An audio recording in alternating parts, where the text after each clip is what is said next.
Hello and welcome back to this, our 23rd live stream. Wow, it's been half a year already, and we are, as always, are here to answer your questions on ancient Egypt and the Bible. Now, again, we do this as we always do, which is super chats take priority. However, if you have a question and you want to ask it without a super chat, preface your question, start your question with a Q and a colon, so I know it's directed at me. Please only ask your question once, and also if it refers to, say, some aspect of the language or a Bible verse, please include that Bible verse or what you think the language is saying, so that I have some context. More context always helps me to answer your questions better, since I don't take your questions in advance, and I'm not referring to, I don't have crib notes here. I'm more or less doing this off the top of my head. So context helps me make those connections. Now, I've got something else here. Popcorn. Popcorn. Guess what's coming on Halloween? So this Sunday, not Monday, but on Sunday at 8 a.m., we are releasing a popcorn video. Of course, you're not going to know what it's about until the popcorn pops, but just want to make sure that everyone knows that the popcorn is coming. So I hope you enjoy it when it is released, and I hope you find it educational. But until then, it's a secret. Popcorn is always a secret. No one ever expects the popcorn coming. So, with that said, let's get into the questions.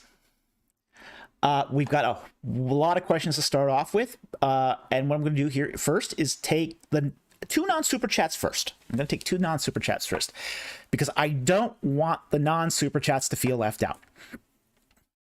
The one thing I do understand is not having the money to super chat. So I do want to make sure that the non-super chats get some access to, get some love. I want to make sure the love is equally spread out here. But I also want to bless the people who super chat, so they get priority. So I am going to take down the widget for just a second here and put our first question up. Carlo asks, if Egypt had so much influence on the Old Testament, why is so much focus on Mesopotamia? All right. A lot of this has to do with scholastic tradition. Now, when you go to seminary and you study the Bible, you basically learn Greek and Hebrew. And if you're an Old Testament concentration, you're more likely to do Hebrew and Aramaic. The languages of Mesopotamia tend to be Semitic languages, and they're closely related to the study of Hebrew. So for people who already know some Hebrew, it's a lot easier for them to assimilate Mesopotamian languages like Akkadian, Babylonian into what they already know. So with that said, however, it's sort of people who sort of study this, you know, they usually take an Old Testament concentration and then later add, say, Mesopotamian studies because it's easy to add. Egyptology is difficult. It's hard. It's a hard discipline. It's complicated. There's a lot of data involved. The language is very different than Hebrew. It's not Egypt is not something that you can really easily add on to, say, an Old Testament PhD. And at least not do it competently. It's really difficult to become competent at Egyptology. It's actually almost easier to go the other way, where you have do an Egyptology PhD and then go back and add, say, Old Testament. However, Egyptologists don't tend to go back and add the Old Testament because the interest isn't there. It's a very elite field. It's a very difficult field to get into. It's it's hard to excel at it. So there's an academic barrier there. There's a cultural barrier. So, you know, you go to seminary, and basically most of the people who will teach cognate fields tend to have more experience in Assyriology or in Sumerian or in, say Mesopotamian studies. So that's really why the emphasis is really on Mesopotamia. Is it's because of an academic tradition more than it is actually upon cultural relevance. So that's just one of the unfortunate side effects of how people learn and study and get into this field. So anyway, I wanted to answer that question. I thought that was an important question, and thank you very much for the question. The next non-super chat we're going to take is from JMM. What do you know about the Egyptian papyri that Joseph Smith once owned and, quote, translated? Okay. I know a few things about this. It's there's a fragment of it right now in Salt Lake City, in the Mormon archives. It comes from, say, at least it's been ascribed to, say, a priest named Hor. It's a late Ptolemaic papyrus. Joseph Smith bought these papyri fragments about 4 or 5 years after Champollion cracked the Egyptian language. But by that point, the scholarship hadn't disseminated yet. So when we look at Joseph Smith's papyrus and the facsimiles of the illustrations, it's really, really clear that this is a copy of the Book of the Dead. And the reason why is because there's a lot of illustrations on funerary biers. There's an actual illustration of Osiris being laid out on a funerary bier, and this is a common vignette that we find in Book of the Dead papyri. So it's very, very common. In fact, if you want to learn a lot more about funerary biers and the ritual furniture of ancient Egypt, I would highly recommend my book on the subject, The Ark of the Covenant in its Egyptian Context, an Illustrated Journey. It goes all into this, funerary biers and ritual furniture and all that. So the examples of ritual furniture shown in the Joseph Smith papyrus makes it clear that what's being referred to is the Book of the Dead.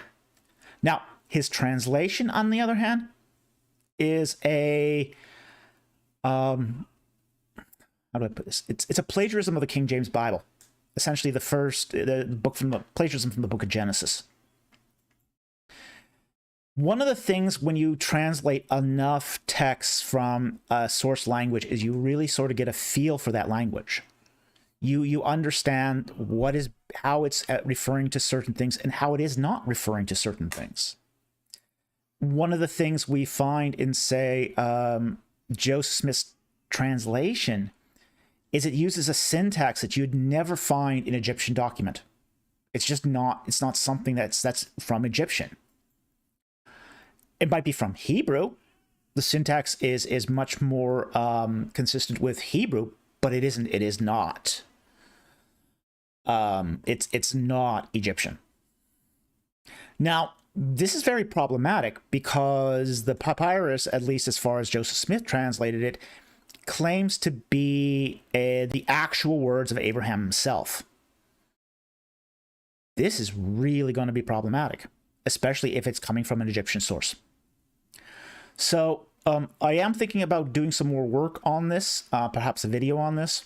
So I would encourage you to stay tuned for that. But anyway, that's what I know about the Joseph Smith papyrus. Thank you very much for the question. Now, let's get into the super chats. Okay, our first super chat is from Cataphracт3. Is there any evidence of Ramses II losing a family member, firstborn son, or of his activities in the Levant declining during the Exodus, following the Exodus? Thanks. Yes to both. Ramses II lost all sorts of family members. The fact is he had 120 sons and daughters, And the person that succeeded him to the throne was Merneptah, was 13th in line to the throne. So that means between, say, the 25th year of Ramses II was when he loses his firstborn son.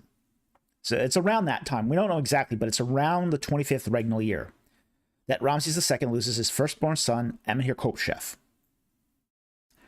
And then he loses 11 more sons.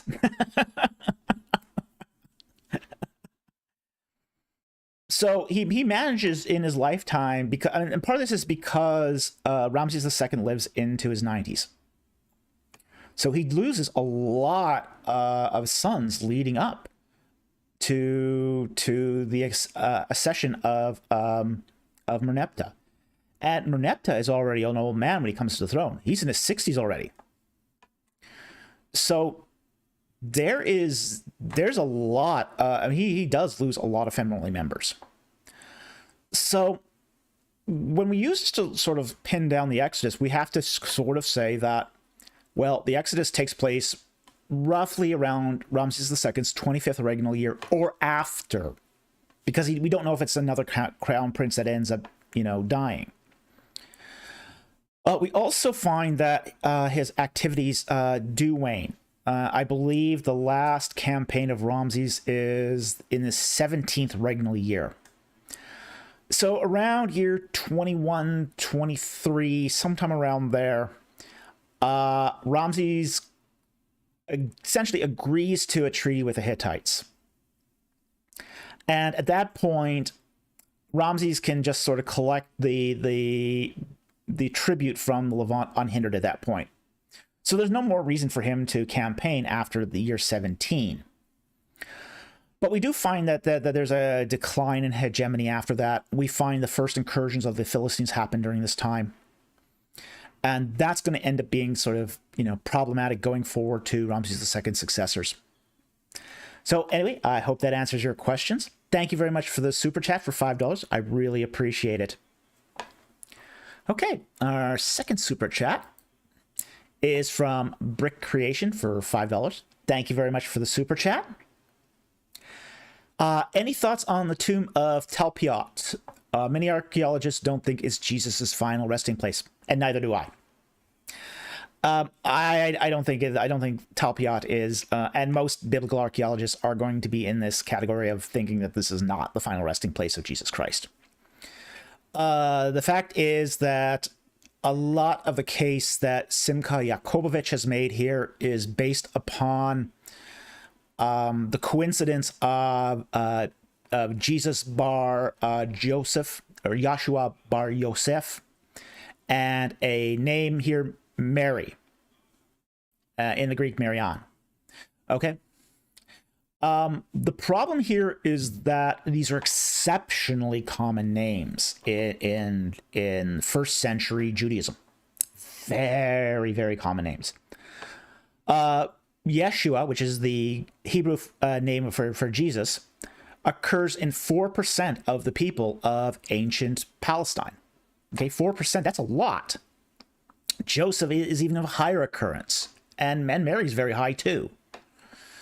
So these are really, and frankly, this is not the only tomb where we find this combination of names. There's one on the edge of the Dead Sea that also has this combination of names.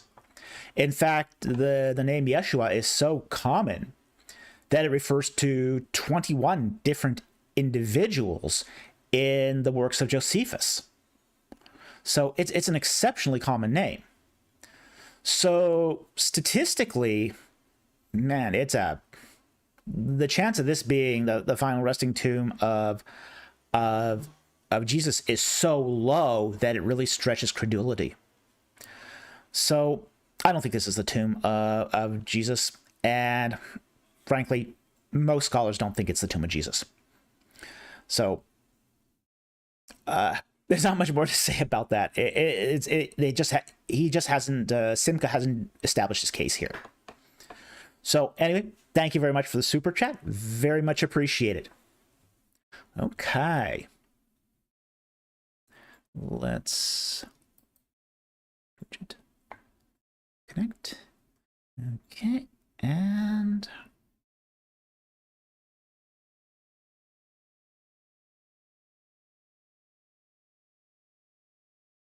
Okay, another super chat here from Matthew Harrell for $10. Thank you very much for the super chat. Very much appreciated. Hi, Dr. Falk. I'm sorry, but I still don't understand why Adam and his sons are tribes when there's a narrative involved. Okay. I also don't understand how can we know that the author is speaking of clans. All right. Well, it's a couple of reasons we can know that this is speaking about clans. First of all, that the entire context of Genesis is clan-based. We find this all through the Pentateuch and even into, say, the time of the Book of Kings. So all through the Old Testament, we find clans.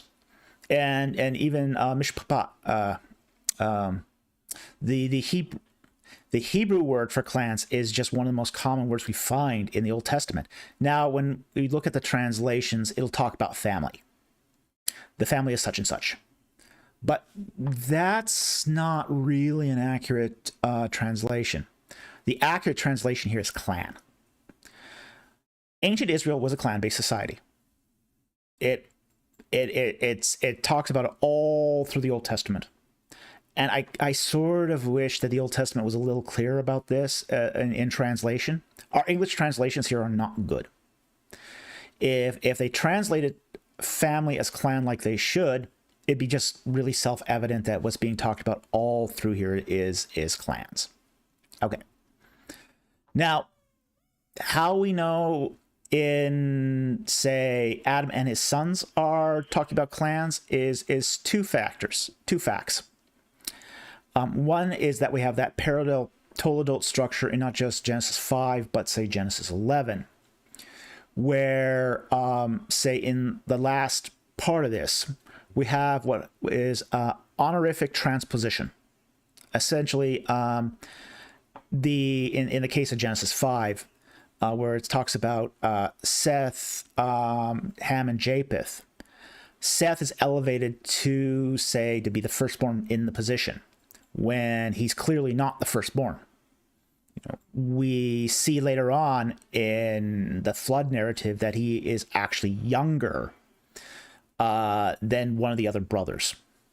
And the same happens in, say, Genesis 11, where it talks about Terah. He's 70 when he begets Abraham, Nahor, and Haran. Well, Abraham is not the firstborn. We find out in Genesis 12 that Terah is actually 130 something when he begets Abraham. So what's happening here is that in the case of, say, the Toledot here, which is another word for genealogy, in the Toledot here, the age at which the person gives birth as essentially to the son doesn't actually correlate to the name of that son himself. So what we have here is essentially the lifespan of clans, not the lifespan of individuals. And it's only relevant because these particular fathers are given honor for the start of a new clan with the age as such.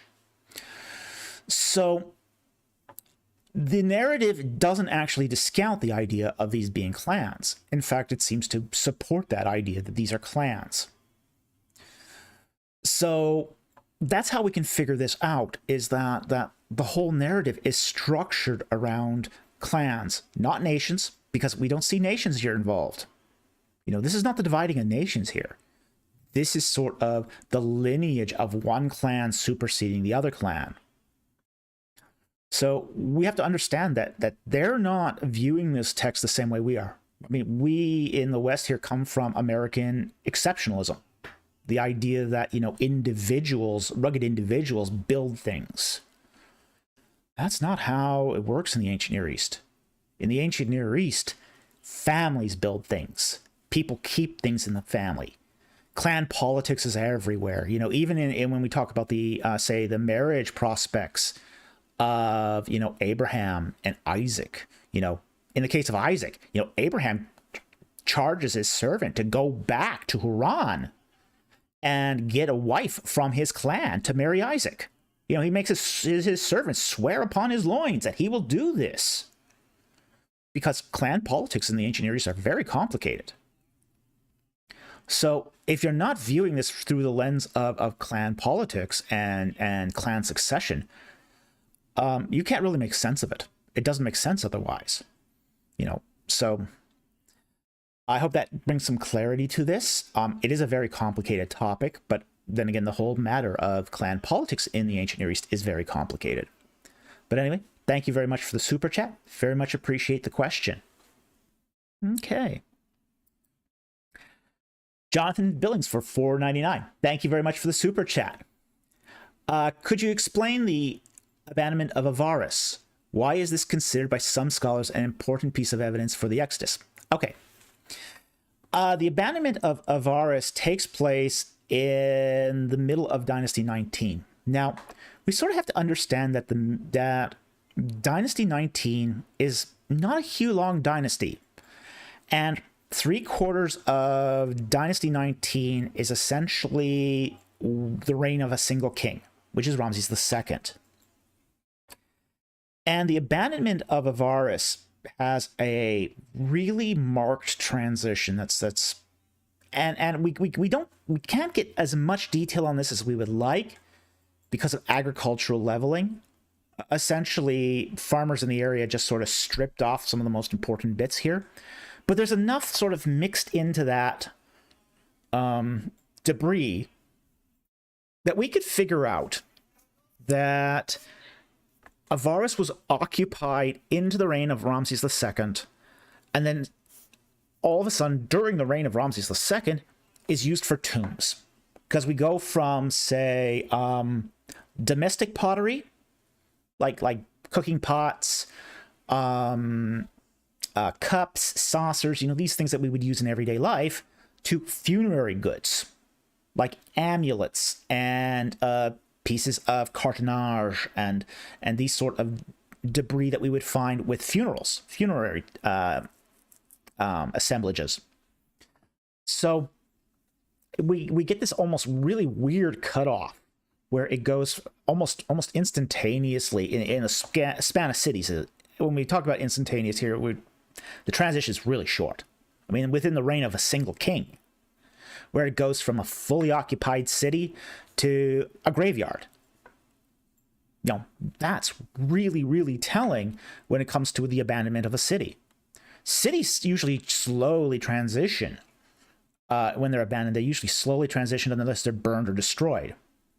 And we don't get that burn or destruction here. We go essentially right from a fully occupied city to a graveyard.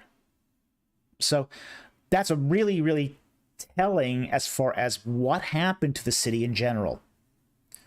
So when we see something like the Exodus narrative, where it talks about, the people of the area, the Semitic people, and we know too that all the people of Avaris were Semitics. They were Semites. They were Levantine Semites. So when it goes from full occupation to full abandonment, practically, the port's still occupied, and it'll remain occupied until the end of Dynasty 20. But the port's really a very small portion of the city. So when you have that transition, it really should cause you to think, because you have to ask the question, then where did all the people go? It really sort of demands that somebody ask that question of what happened to the people? Where did they go? The common explanation is, of course, by scholars that the river moved. But the river didn't move that much since the port was still in operation. If the river moves, the port's useless. So I think this is why one of the reasons why it provides us with a such good evidence for the Exodus is because it provides us with a terminus date. Basically, the Exodus could not have happened any later than the abandonment of Avaris. So that's why this is such an important piece of evidence. Anyway, thank you very much for the question, and thank you for the super chat. Very much appreciated. Okay, Jared Gilmore with a very generous super chat of $23. Thank you very much for the super chat. Hello, do you subscribe to the systems collapse theory to explain the Bronze Age collapse? If so, were the invasion of the invasion of the Sea Peoples a symptom of the collapse or one of the causes? Wow, that's a good question. I subscribe to a partial systems collapse. And what I mean by that is I think that it's not as, say, punctiliar. I think it happens over a very long stretch of time.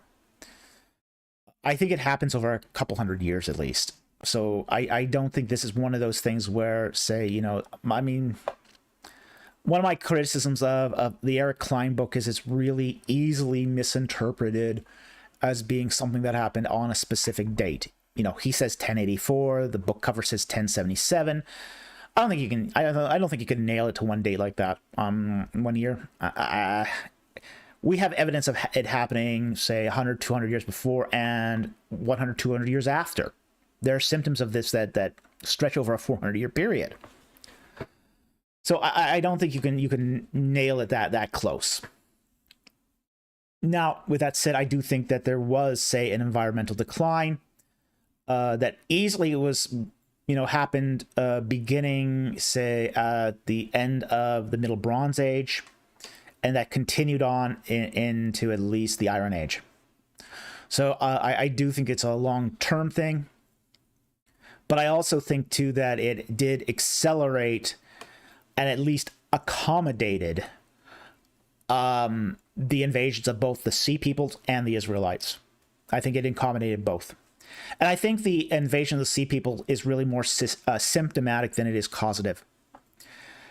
Part of this we get from, say, the inscriptions of Ramses III, where it talks about the Sea People invading for the sake of their stomachs.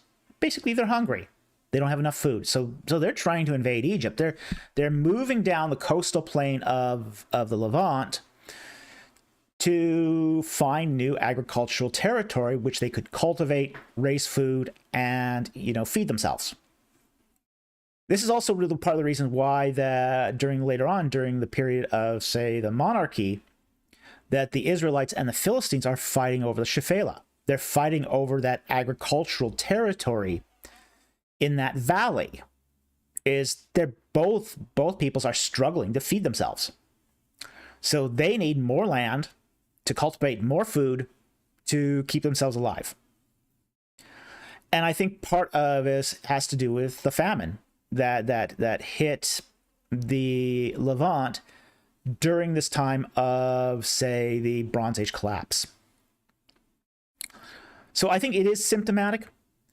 I don't think it's causative. But I also think, too, that the causes stretch out for a lot longer than, say, Klein would at least appear to suggest. So anyway, thank you very much for that very generous super chat. I very much appreciate it.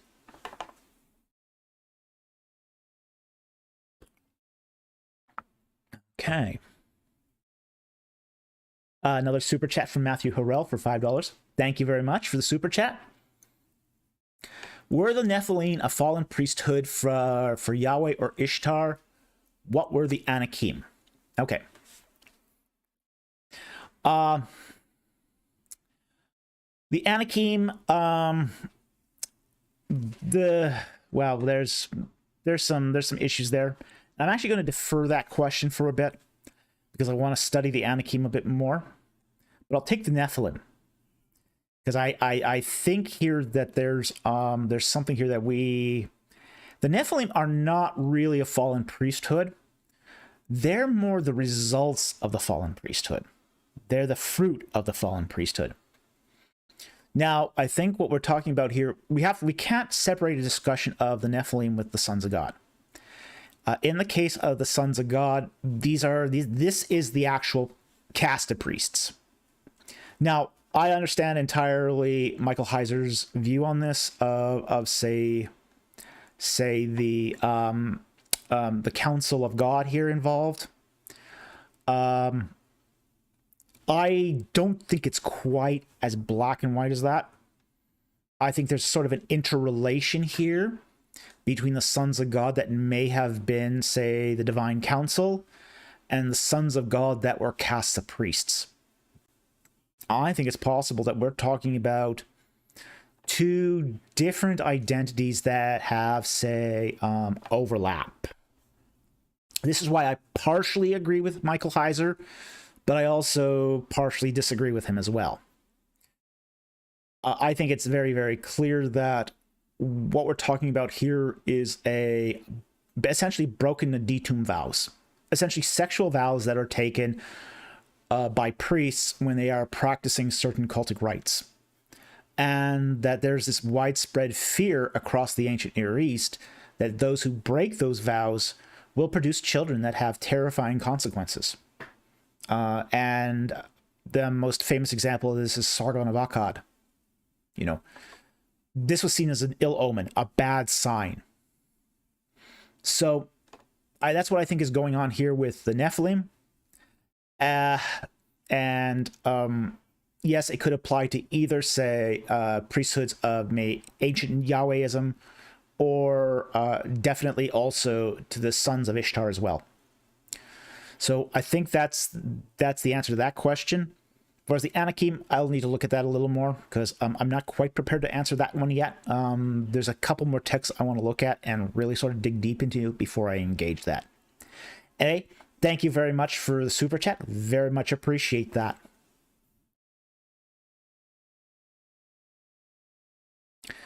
Another one from Matthew Harrell for $5. Thank you very much for the super chat.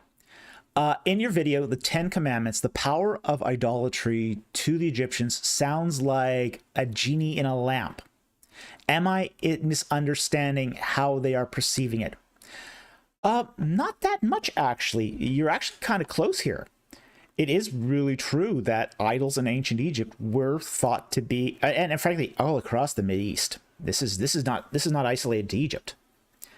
This includes the rest of the Middle East, where they basically would make these idols, try to either coerce or entice or trap a god inside the idol. Now, when we look at say, the the first few books of Genesis, specifically Genesis chapter 1, where God makes man in his image and in his likeness. Well, that's idolatry language. Those are two words that are commonly used of idols in Semitic culture. And what does God do? God breathes his spirit into mankind. So in a very narrow sense, humanity is an idol of the greater God. And that's not saying we are the same spirit, but it has that language in there, and then that motif of mankind being formed from the clay, and then the spirit inhabiting the substance of it. So we do see this.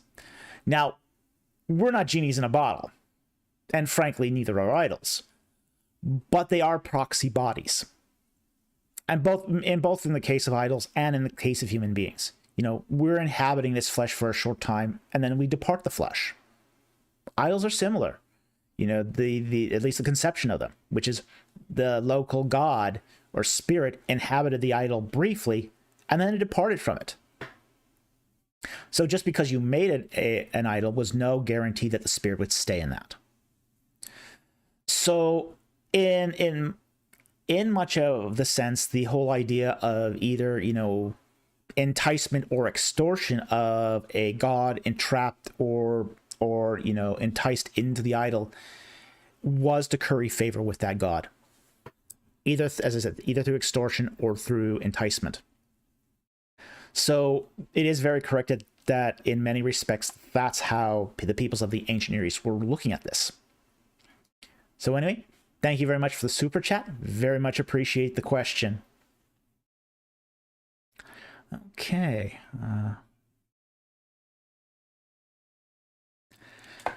Super chat from Kevin Vaughn for $4.99. Thank you very much for the super chat.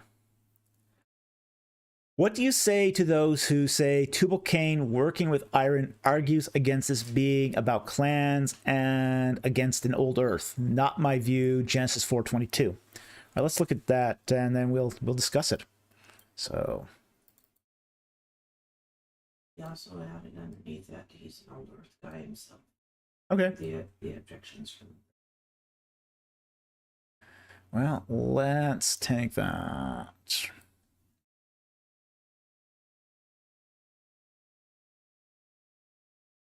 Can you put that up on the screen? Yeah, just give me a moment here. And okay, blanked out. All right, Genesis 4:22.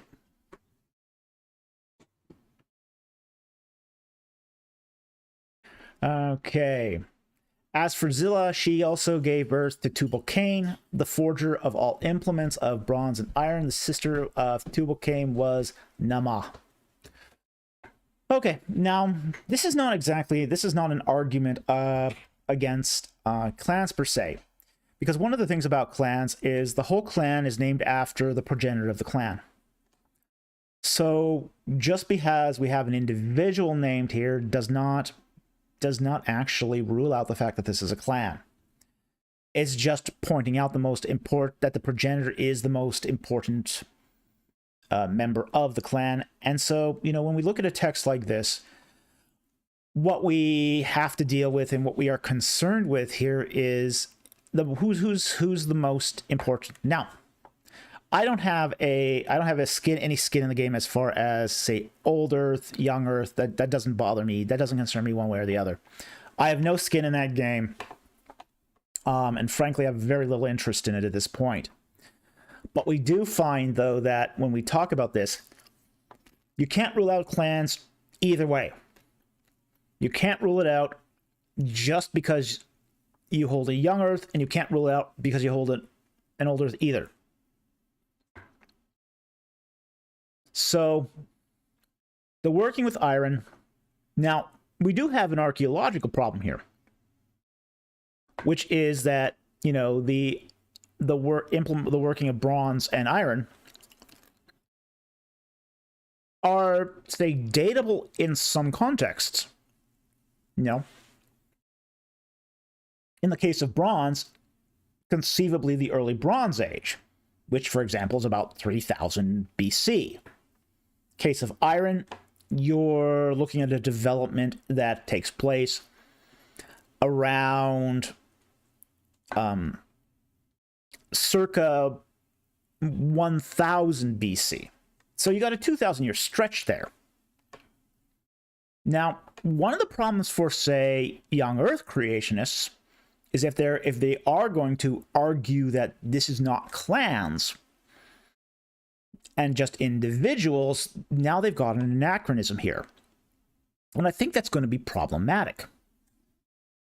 Because at least if you say you've got clans here, you can say this is pre-flood and that the evidence was destroyed and that there was you know, some indication here that, you know, lost technology that was refound.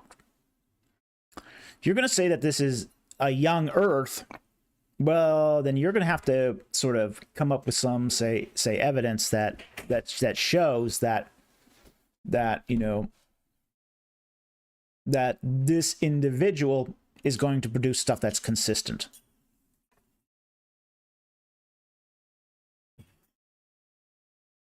So, yeah. Again, it just doesn't strike me as being good evidence one way or the other. Could it argue for individuals? Well, yeah, but any clan is going to start with a progenitor. So, yeah, I don't think the objection is valid here. With that said, I don't have any skin in this game. I don't care one way or the other if it's young Earth or old Earth. But, yeah. I don't think I think the objection ultimately collapses. So thank you very much for the super chat. Very much appreciated.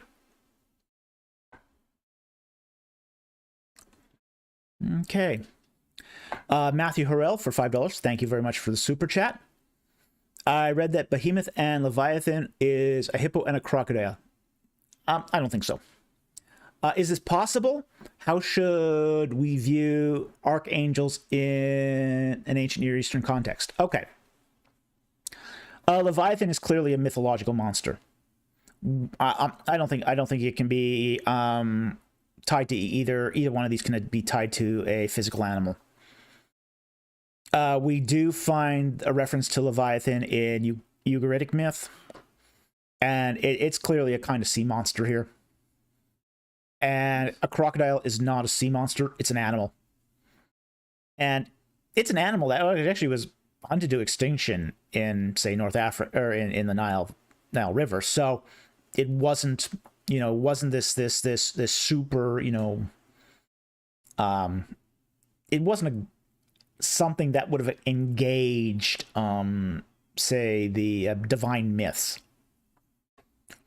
So I don't think this is possible that it's either a hippo or a crocodile in either case. Behemoth, we're not so sure of because we don't have as much textual evidence for. But I think in the case of Leviathan, that we have to understand that it is coming out of ancient Near Eastern myth. This is what we would call intertextuality. This is the ancient texts of the Bible engaging other texts in its context. So I think that's how we should view both Behemoth and Leviathan. Now, in the case of archangels, I think what we have here is, say, a function. Now, we don't really see the term archangel used in say an Old Testament context. This is really something we find more in the intertestamental period and in, say, Greek literature, because the whole archangelos it's a Greek term. It's a Greek term, and it's an idea of Greek angelic hierarchy. Now, I think what we have here is an example of monarchical monotheism. So if we take that ancient Near Eastern context, when we talk about monotheism, we have to understand that there's two sort of classes of monotheism here. We have solitary monotheism, and then we have monarchical monotheism. Now, the difference is that in the case of solitary monotheism, all you have is God and nature, and that's it. There's really no angels there. There's no intermediate beings. There's no spiritual beings other than God himself. So that's solitary monotheism. The Bible does not present us with an image of solitary monotheism. What it presents us with is a view of monarchical monotheism, which is the idea that there are classes of spiritual beings that are below God himself. Angels, archangels, spiritual powers, powers of darkness, these sort of various classes of a whole host of beings. Not all spiritual beings are angels, but all angels are spiritual beings. So I think what we have in the case of archangels are very, very high spiritual beings, but not necessarily the highest spiritual being and not necessarily a low spiritual being. So we don't know exactly where archangels fit in the hierarchy of monarchical monotheism, but they are in that hierarchy. They're higher than your regular angel, but are they the highest? Maybe, maybe not. We don't quite know. So, and the Near Eastern context here is not quite clear on this. So we do have to admit some ignorance here. But I hope that sheds some light on the subject, at least to sort of flesh out and discuss this a little. Thank you very much for the super chat. Very much appreciated. Okay. Another question from Matthew Harrell for $5. Does evidence of witchcraft and wizardry exist anywhere else in the Near East in the way Scripture said it was practiced? Oh yeah. Oh, yeah. We've got all sorts of evidence for ritual magic, witchcraft, all that stuff from the ancient Near East. Tons and tons of evidence of it. We have Akkadian texts that talk about, reading entrails, doing episcopacy, signs and portraits, ritual sacrifices. We've got magic spells all over the ancient Near East. We got the Greek magical papyri. We have so much evidence for magic and witchcraft. If we use this witchcraft as synonymous for we got evidence of necromancy. It's crazy. It's crazy how much evidence we have for ritual magic in the ancient Near East. It's just, I mean, there's people who've done entire PhD dissertations on this. This is just got a load of evidence for this. And to be honest, Scripture is just telling us the sort of the narrow wedge of this. It was a lot more common and a lot more practiced. We find amulets made of lead. And, crazy stuff that we just find all over the place in the ancient Near East. So this is so common. It's not even funny. It's probably the principal form of religion in the ancient Near East. Is this whole idea of magic. You cannot read the ancient Near Eastern text without thinking about some sort of magic. It was everywhere. It was in Egypt. It was in Mesopotamia. It was in the Levant. It was everywhere. And one can go into some really great details on this because it's just so common. Just so common. Robert Rittner's, if you want more on an Egyptian magic, I would recommend Geraldine Pitch's book, even though it's badly cited. And Robert Rittner's book is just probably the best book on the field at the moment. I'm not so sure on my bibliography for Mesopotamia, but I've encountered enough magical text in the Mesopotamian material to know that it's replete there also. So anyway, thank you very much for the super chat. Very much appreciated.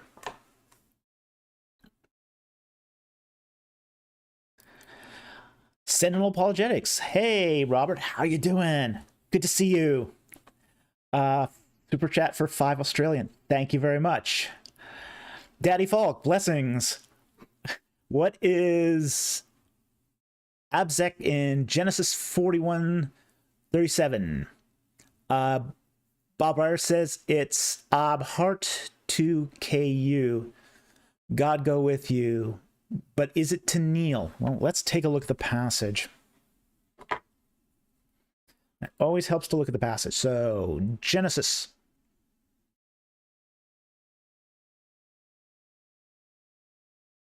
41:37.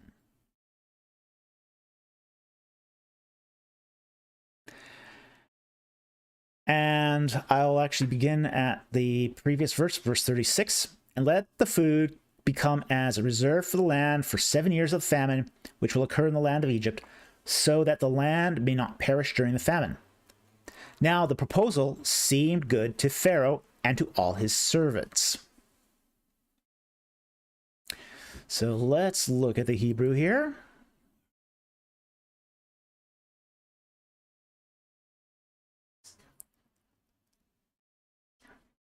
Okay. Let's see. Abzek. Trying to find that.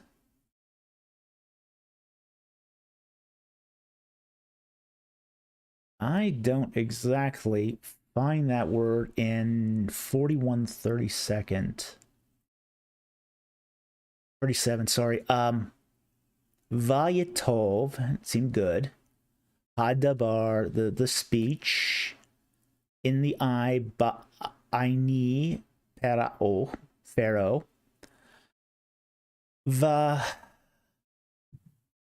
Bi'ani, in the eyes. My bad. Genesis 41:43. 41:43. Well, it helps to get the right verse.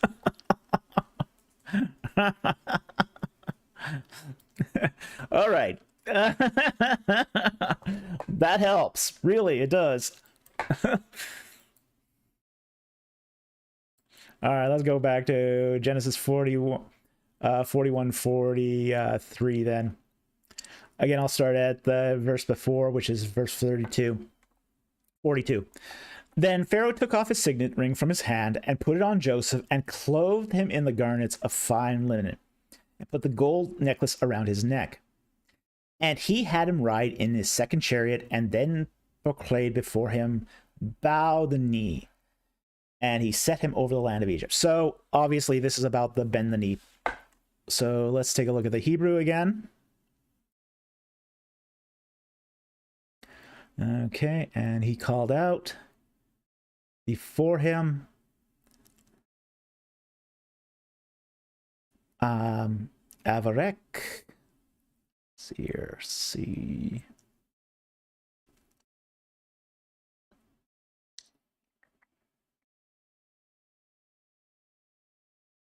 Called out in front of him.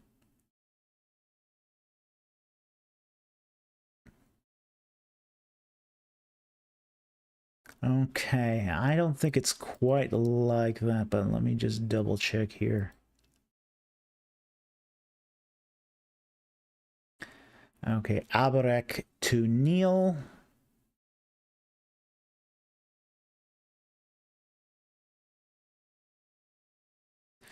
Okay.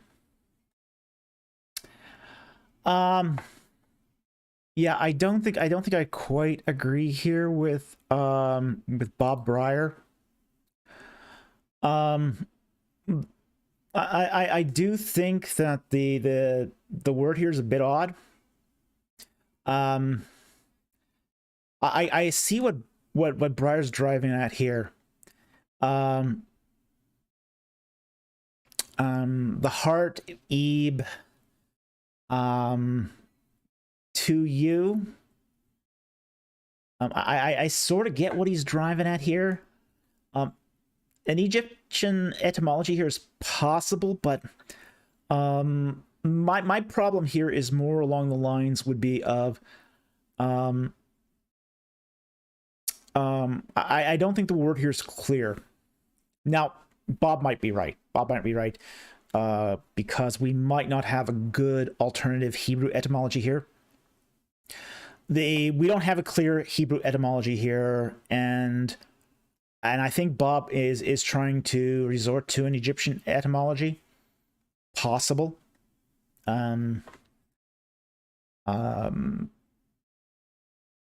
Yeah, Ebe, Arak. Yeah, maybe, but does that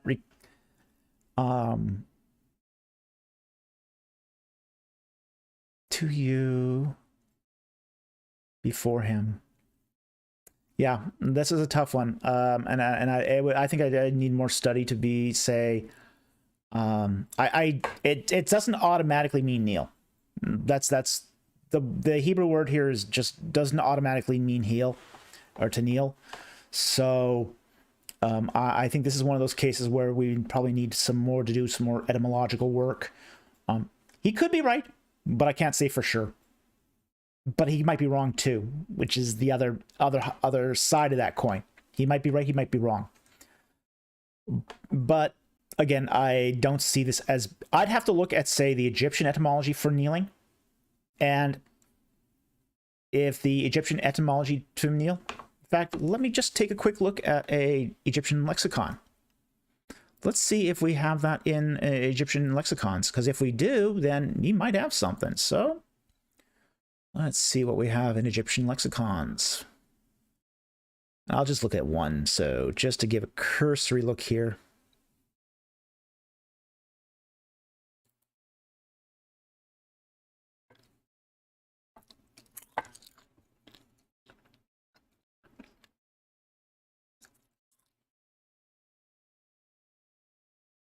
The hamsters are spitting up my NAS. Okay. Let's go right to... Let's talk... Let's go. Let's go is probably the quickest way to look this up.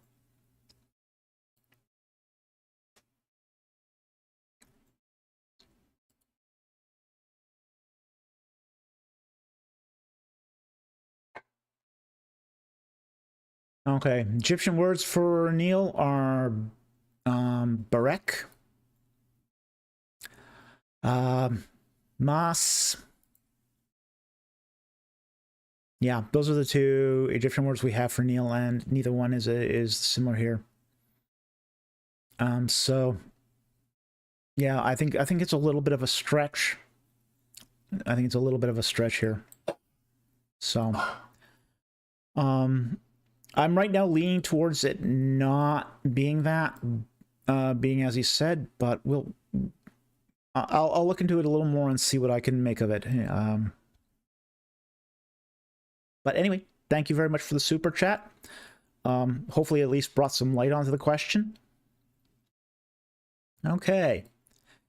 Abri Van Zyl for $10. Thank you very much for the super chat. Very much appreciate it. Can a case be made that the flood was local but worldwide from the perspective of the authors, just like the Egyptian famine, 4156? Eretz.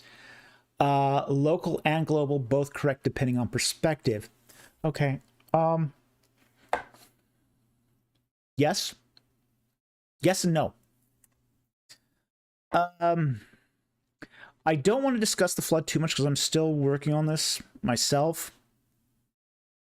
There is a case that could be made here that it is both local and global, at least in as far as perspective. Part of this is that, you know, the idea that humanity was confined. It was sort of limited in how it moved across the face of the earth. So I think there's a case here to be made that it could have been, you know, local but global as well.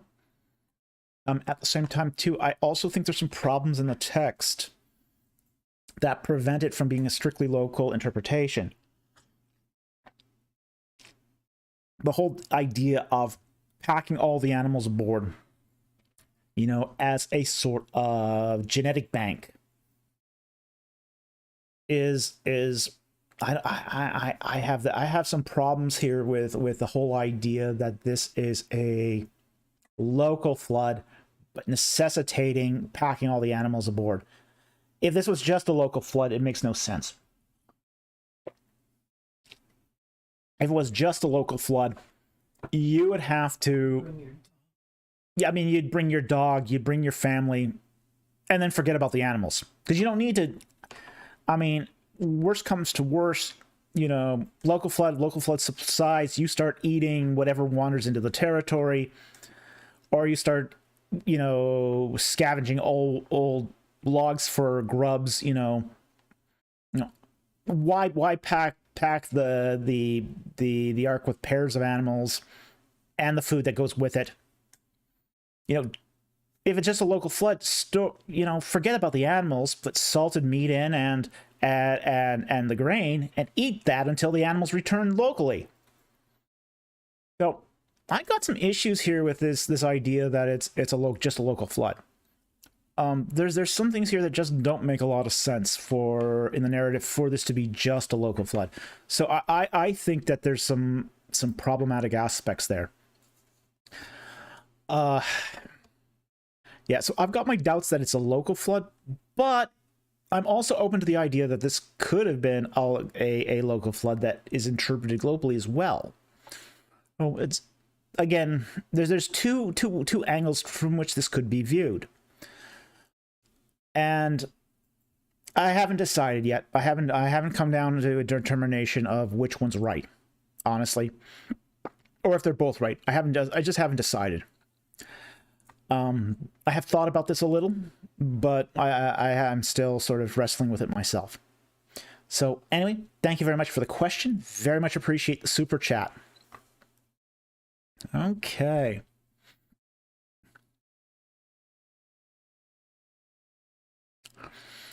RG Strategy for $5. Great. I'm glad you could join us tonight. It's good to see you. All right. Your thoughts on the recent announced finding on mummification? Ooh, oh yeah, this one's exciting. Yes, I do have thoughts on this. Conventional Egyptology has basically thought that mummification was an advance that occurred in the Middle Kingdom. Because until this point, the earliest mummified remains we found in Egypt is roughly the 11th dynasty. So it was always thought that the Old Kingdom didn't mummify people. Well, what we have found here is that in a recent excavation of a tomb, that there's this priest that has clear evidence of mummification dating back to, I believe, Dynasty 5 or 6. I can't remember exactly which one. But it pushes the date of mummification all the way back to the Old Kingdom. This is really exciting. This pretty much means that almost through Egypt's entire history, it was mummifying people.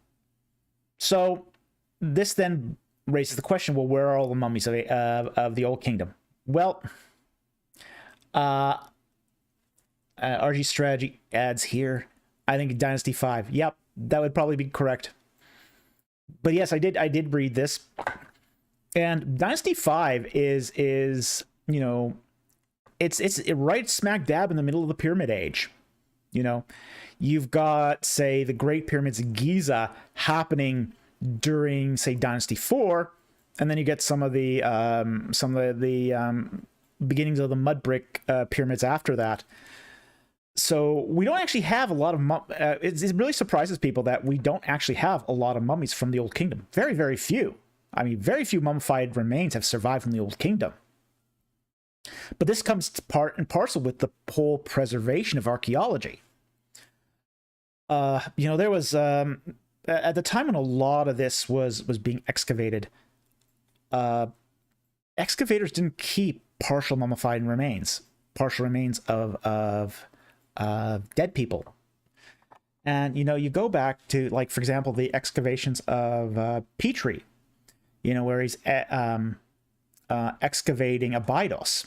And he comes across these pre-dynastic tombs from Dynasty 0. And he finds this hand, a hand with a bracelet on it. And he basically takes the hand, throws it back into the desert, and keeps the bracelet. Wow, if we had had that hand preserved. The scientific studies we could have done today on that hand, you know, would have been really revolutionary, because, you know, it would have changed a lot of things, because we don't have any mummified remains from that period. No human remains from that period. So, you know, that would have been really, really important. So finding a mummy from the Old Kingdom from Dynasty 5 and being able to find evidence of mummification on that is groundbreaking. It's groundbreaking. So here's one example where we have sort of this one discovery rewrites the books of Egyptology. Again, you know, this is the power of positive evidence. And I think that's one of the great things about this discovery is it's a good example of how positive evidence changes things. You know, I've never been comfortable with people using negative evidence to prove the absence of something. We always have to go back to the positive evidence and find out what is the positive evidence confirming the existence of. So this is a wonderful discovery. It does, and it comes at a really exciting time in Egyptian archaeology. So yeah, I think this one was great. I think this one was really important and basically illuminated certain practices from the Old Kingdom.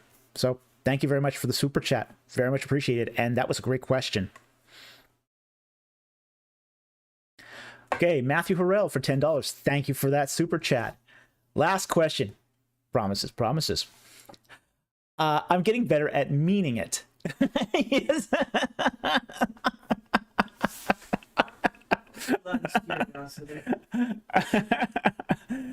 It seems to me that from the very little that I read that witchcraft was taboo in Mesopotamia, but wizardry was fine.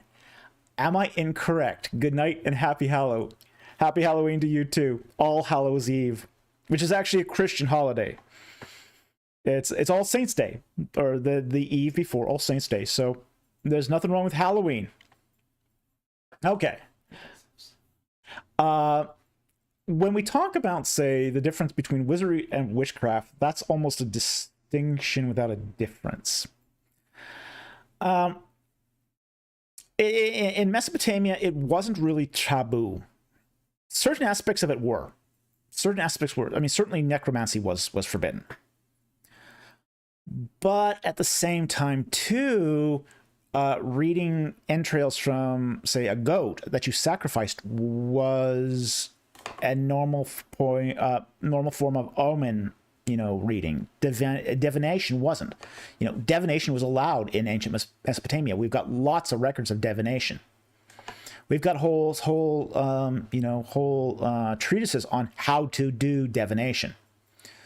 So it's really hard to. It's a really blurry line between witchcraft and wizardry in ancient Mesopotamia.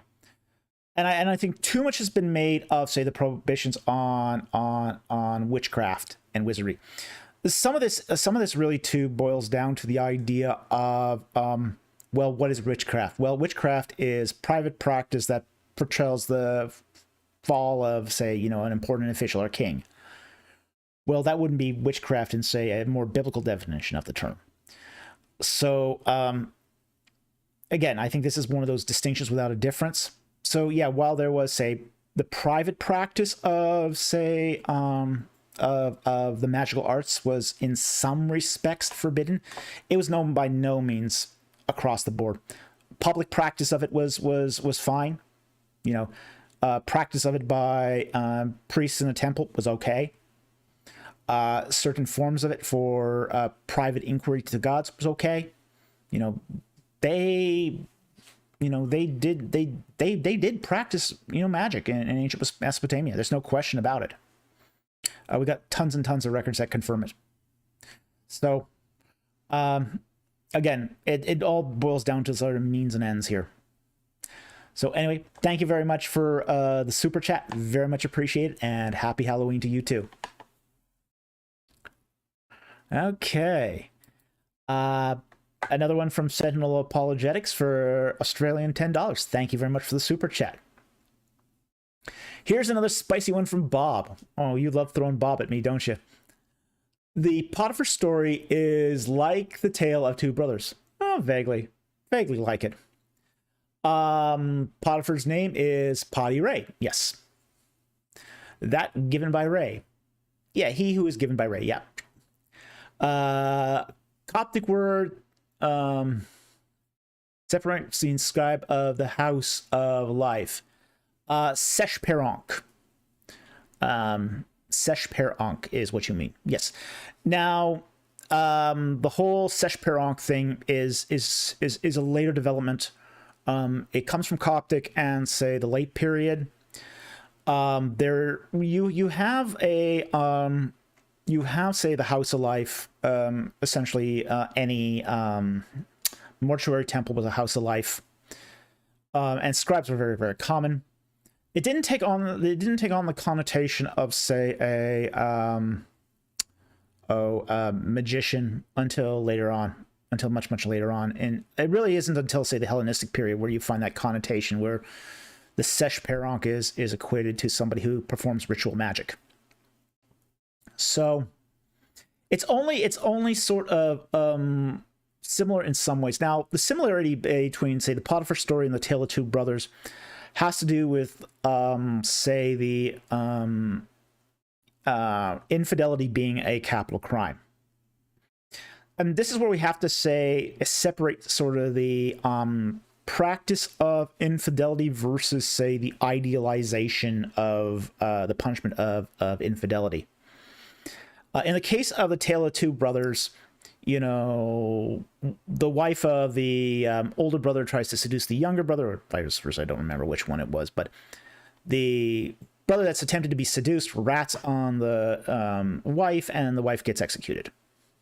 Okay? In the case of the Potiphar story, the wife, tries to seduce Joseph, and she basically accuses him of infidelity, and he's basically sent off to Pharaoh to face criminal indictment. Now, the sort of infidelity and punishment that happens in the Tale of Two Brothers didn't actually happen in, say, normal everyday life in Egypt. And much of that is because marriage in Egypt was sort of a revolving door. You know, the normal recourse for infidelity was divorce, kind of like today. In the case of, say, the Joseph narrative, the circumstances are different because of a slave here is accused of rape, but he can't be summarily executed by the master. He has to be sent for judgment to Pharaoh, who's in charge of distributing this kind of judgment. So what we have here is a difference in circumstance, and the problem, say, with or it's not a problem, but it's the complication of the Joseph narrative is that the class, the violation of social strata here between Potiphar's wife and Joseph would have been just would have caused such community disruption that it could have ended up in her execution, but it probably wouldn't have. But not willing to take that risk that Joseph would tattle, she tattles on him instead. So she does the preemptive strike here and sends him to prison. So there is some very marked differences here between the Tale of Two Brothers and the Potiphar story. The only thing connected here is you got an unfaithful wife. That's probably the only commonality there.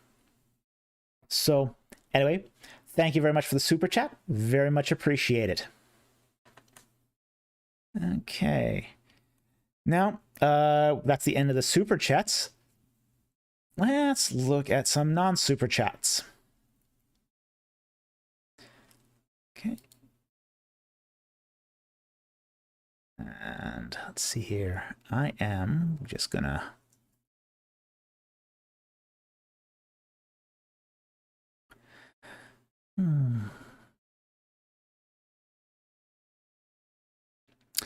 I'm going to take Young Spiritual Warrior's question here. Is it normal in the ancient Near East to bury a family in the same place like the three patriarchs? Why did Jacob bury Leah with his fathers and not Rachel, since he loved Rachel and not Leah? Okay. Family tombs were very common in the ancient Near East. We find them in Egypt. We find them in Canaan. We don't really find them in Mesopotamia, but that's because the preservation of those tombs is very, very difficult in Mesopotamia. Just to raise an example here is the that tomb of earlier. It was asked about the tomb of Talpiot. Well, that tomb has individuals that stretch out over 200 years. It's a long-standing family tomb. You know, it's a family tomb that goes from the intertestamental period, you know, to the destruction of Jerusalem. So it's a very long-lasting tomb. So yes, many generations could have been buried in the same tomb. And it often was in the ancient Near East. So this was very common. We find, say, in Egypt, tombs with, say, families of priests that may have 20 individuals in it. You know, that's many generations of people. So yes, this was actually quite common. It's quite common for people to be buried with their ancestors. In fact, it was like we find in, say, Kings Valley. You know, KV 55 was one of the ancestors, Amarna ancestors of King Tut. That ancestor would have, whether it's Semenkare or Akhenaten, he would have been buried at Amarna originally. And King Tut has his tomb relocated back to Thebes, back into the Valley of the Kings for interment there, so he could be near his ancestors. So yes, I would very much say that this is very common. It's very common. Not at all unusual. In the case of Rachel, she dies, you know, on the way. So the problem with her being, with Rachel dying on the way back to a particular spot, was that in Palestine, you had to bury people within 3 days. Otherwise, they start to smell bad. You know, just putrefaction sets in really, really fast in Palestine. And if you don't get people buried quickly, really serious consequences occur. It gets really messy really fast.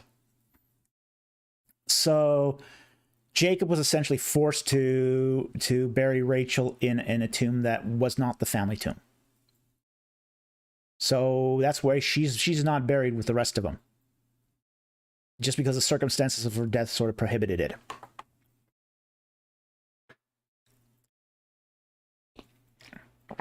So anyway, thank you for the question. Very much appreciate the question. It's a good question. Okay, got one here from RG Strategy, which I am going to take. All right, RG Strategy says, has a question here. Do you consider Nectanebo II or Cleopatra, I'm assuming 7th, as you pointed out earlier, as the last pharaoh? No. The title pharaoh continues to be used on even after the death of, and Cleopatra isn't even the last Egyptian pharaoh of the Ptolemies. Her son, was it Ptolemy? I think it's the 15th Caesarion, is actually the last, and he's killed as an infant. So he's actually the last of the Ptolemaic line. But even then, he's not the last pharaoh. The Roman emperors assume the title of pharaoh. Augustus Caesar is named pharaoh after. And you do see this in Egyptian monuments, where in, say, Roman period temples, where Roman emperors start taking on the term pharaoh. And because one of the things about the term pharaoh is it just refers to, say, who rules Egypt.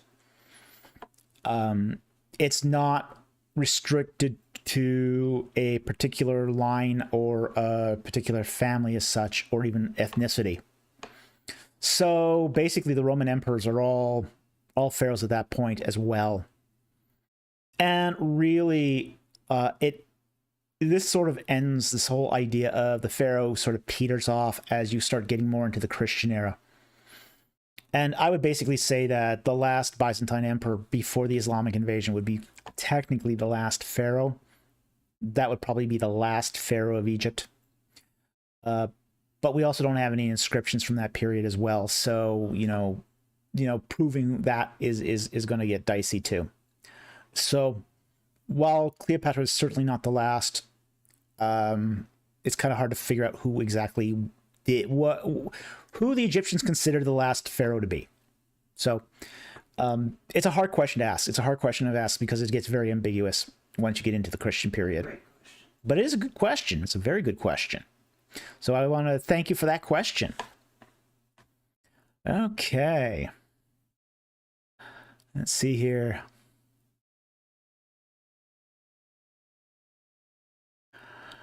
I'm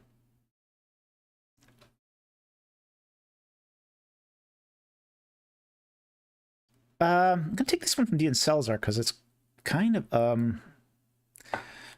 Ramses Dian Salazar asks, Ramses firstborn apparently had his head bashed in. How do you rectify it? We have no evidence of that.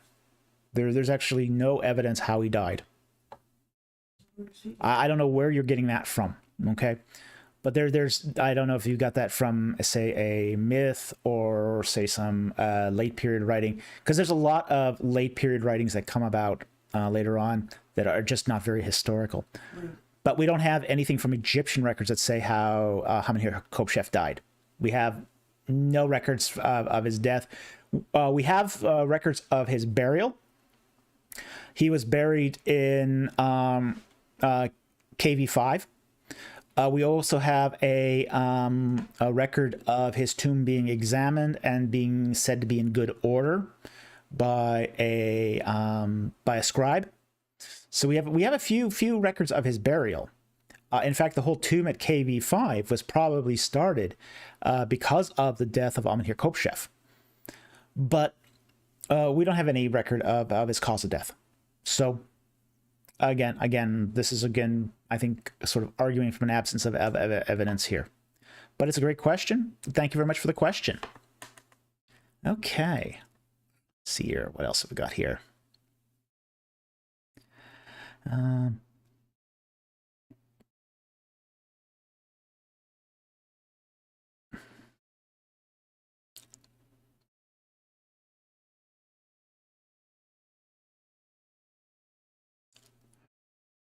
I'll take Cereal Bowl's question here. So the Witch of Endor was not an anomaly. No. Outside of the control of, say, the Israelite monarchy, and we have to understand that the Israelite monarchy here had as its northern border during the time of Saul. The northern border was the Jezreel Valley, and on the west it was the Shephelah Valley. So surrounding Israel, you had the Philistines in the on the coastal plain. You had the Neo-Hittites in the north. On the eastern side, you had Aram, Moab, Ammon, and Edom to the south. So Israel on all sides was surrounded by basically heathen nations that practiced magic. The fact is that one of the things about the Witch of Endor narrative is that Saul had to disguise himself and cross the border.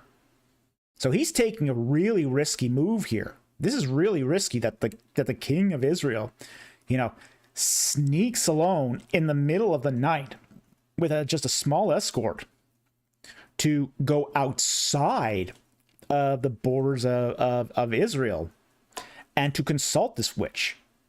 So no, she's not an anomaly, but she's also outside of Israel's borders, which is why he has to take this subterfuge to actually do this. So not uncommon, not an anomaly, but also not normally in Israel itself. So the practice of what she did was really would not have been allowed in Egypt, which is the consulting of the dead. Speaking to the dead was absolutely toivo. It was abomination. It was an abomination. It was a forbidden practice within Israel. So there were no witches in Israel which he could consult the dead.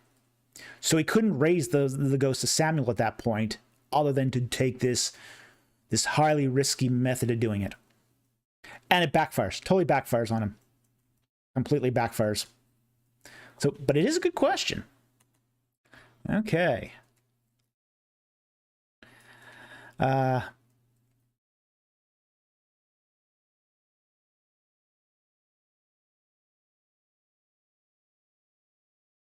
Let's see, what else do we have here? He got it from Wikipedia. RG tells him Wikipedia is not the best source.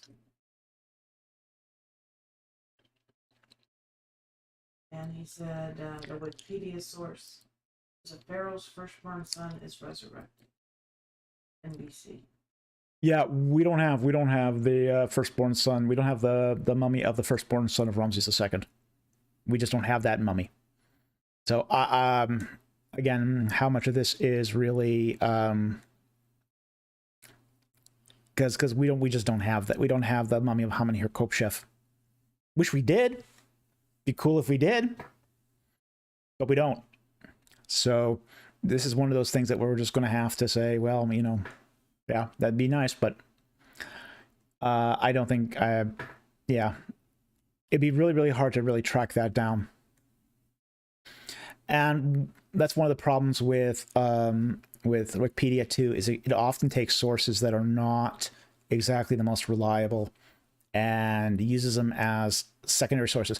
Here's one of the problems I have with Wikipedia in general. You gonna say that One of the problems I have with Wikipedia in general is it really sort of deprecates primary sources and uses secondary sources.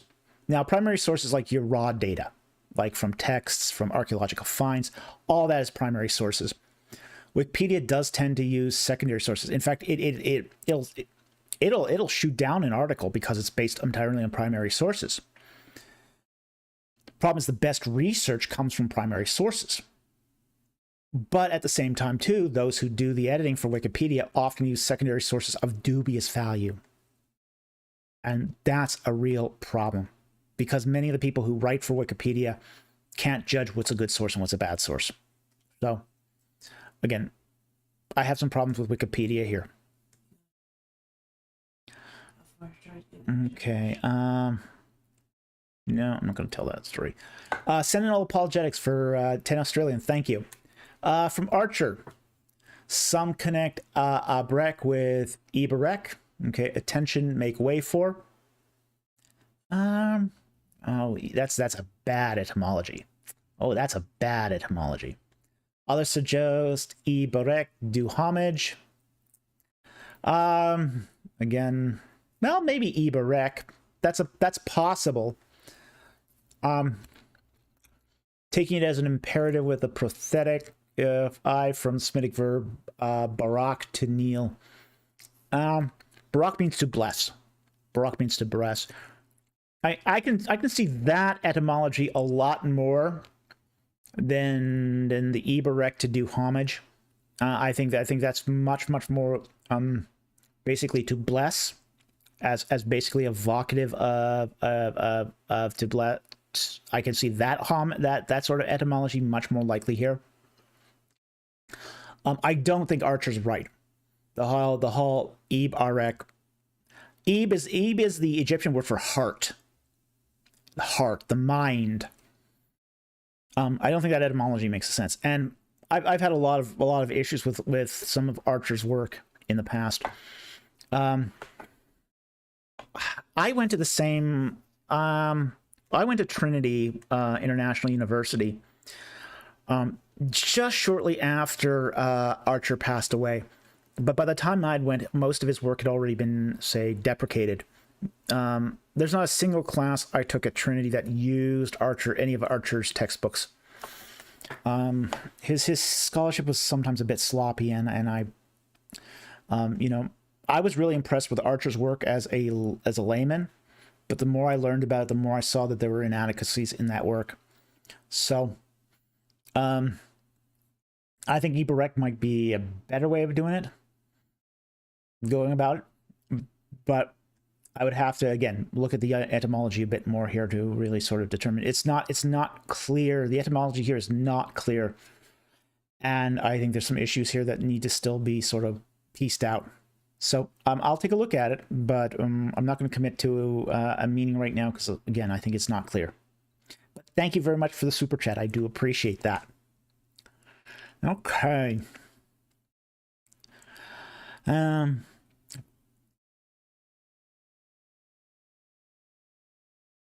Okay, I'm going to take this question. To think truth. Question. The Pharaoh in the time of Moses died of drowning together with his armies, or just his armies? Psalm 136:15 and Exodus 14:27. Okay. It's just his armies. And really just his chariots, not his infantry. Okay, we got to be careful about that too. Because the army of Ramses III, he had 4 divisions. His army was divided into 4 armies. There were 4 armies. The army of Re, the army of Seth, the army of Horus, and the army of Ptah. So he had 4 armies. And the chariots, he had about, say, roughly 1,000 to 1,500 chariots per army. Okay. Now, with the exception of probably the army of Seth. The army of Seth was probably completely infantry. So when we talk about, say,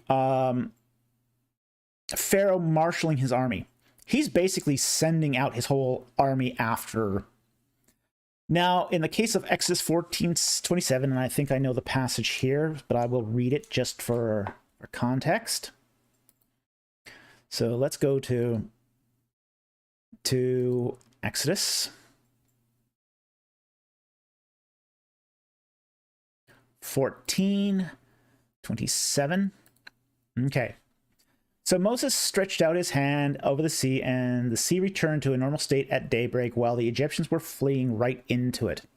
Then the Lord overthrew the Egyptians in the midst of the sea. Okay, and verse 28. And the waters returned and covered the chariots and the horsemen, even Pharaoh's entire army that had gone into the sea after them. Okay, that's sort of the important bit, the ones that went after them. These are the chariots, and not even one remained. Okay, so this is essentially the chariot corps that's chasing after the Israelites across the desert and catch up with them, dead to rights. So Pharaoh himself did not drown after this. In fact, he goes and lives another 60 years. And there's something very interesting about, well, not 60 years, another 40 years. Another 40 years. So Pharaoh lives another 40 years after the whole Exodus, the Sea of Reeds crossing. There's a very important factor here, too, that we have to keep in mind, too, that this sort of precipitates the entire fall of, say, Egyptian power in the ancient Near East. And it's not just the loss of the chariots here, although that definitely played a significant factor here. The long life of Ramses II actually accelerates the decline of the Egyptian state. We actually see this in not just in the case of Ramses II, but also in the case of, say, Pepi II, who was also another long-lived pharaoh. This seems to be really, really true of monarchies. That if you've got somebody who rules for a very, very long time, that leads to a decline in the state. There's no new ideas, no new fresh blood. The monarchy seems to be weakened. We were seeing this right now, for example, in our lifetime with the reign of Elizabeth II. The British monarchy right now is in a really sad state. And it's in a sad state because she's been on the throne for a really over 60 years. Well, Ramses II was on the throne for 66 years. It led to that decline. So God, in his wisdom, kept Ramses II alive to accelerate the decline of Egyptian hegemony. So you had, combined with, say, the death of all the firstborn, which eliminated the power base of Egypt, elimination of the chariots, and then Ramses II long reign, you have here the perfect storm that basically opened the door for Philistine and Israelite infiltration into Canaan. Now, let's look at the case of, say, Psalm 136:15. Because I think there's a really important thing to take away from this here, too. So 136, verse 15. But he overthrew Pharaoh and his army in the Reed Sea, for his loving kindness is everlasting. Now, the idea of overthrow. Many people interpret this verse as Pharaoh himself drowning in the Sea of Reeds. But it doesn't actually say that. While it's often translated as overthrew, poor translations will say drowned. What it really means is to shake off. To basically shake off or put off. Essentially shake away. This is the idea here is that Pharaoh and his army, they're like just pests. Shake them off.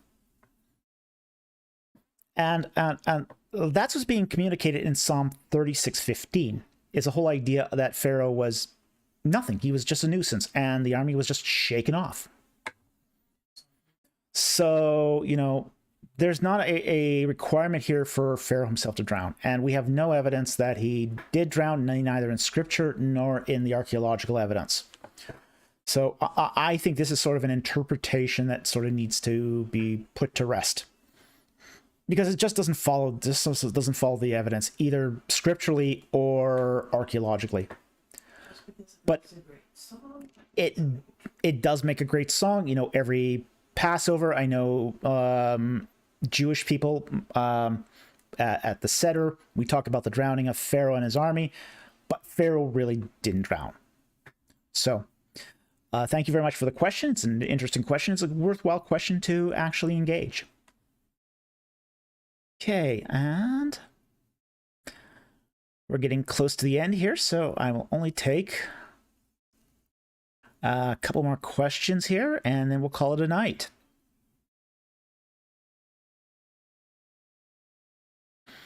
Let's see here. I want to take some interesting questions. And there's a lot. We have a lot of questions tonight. Tonight we actually we're really blessed to have some great questions tonight. So I love interesting questions, and for me, interesting questions are the reason why I do these Q&A sessions, because it's just Actually, what works for the pyramid things in the pyramid age? actually, you're right. That is a good question. Okay, we'll take professional work here. Do pyramids in the Pyramid Age have fame around the world? Thank you. I appreciate your work. Well, thank you very much. I appreciate your question, and I appreciate your you enjoying this. It's a great question too. Now, the Pyramid Age lasts from around 2300 BC up until roughly 1530-ish. So we have the first pyramid of Djoser of Dynasty 3, and the last pyramid of Akhmos I. So the guy who basically conquers Egypt from the Hyksos. He builds the last pyramid in Egypt. Now, during the Pyramid Age, and that's the time of the Pyramid Age, pyramids were not actually famous around the world, as much as we might think they might be. But that's also because communication wasn't quite the same in the ancient world. Now, this is not to say that the pyramids weren't famous in the ancient world. Actually, they were quite famous starting around 700 BC. That's when they start becoming famous. And what happens in 700 BC is the Greek Isles start up a trading colony in the Nile Delta, the city of Naucratis. And that trading colony becomes sort of a tourist destination for Greeks. And during the 4th and 5th centuries BC, Greek philosophers and tourists start actually traveling to Egypt to see the pyramids. They come to see the Sphinx. They come to see the pyramids. They come to see the wonders of Egypt, because people from this trading colony at Naucratis go back to the Greek islands and say, oh, you gotta go to Egypt. It's incredible. You won't believe what you see there. The sights, the sounds, the food.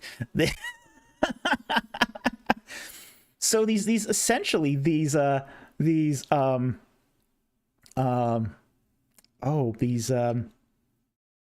how do I say it? These traders from the Greek islands are basically talking up ancient Egypt, and everyone, it starts becoming fashionable for Greeks to go tour Egypt, and they come back and they go, wow, hey, you haven't lived until you've seen Egypt. And this is all happening before the birth of Christ.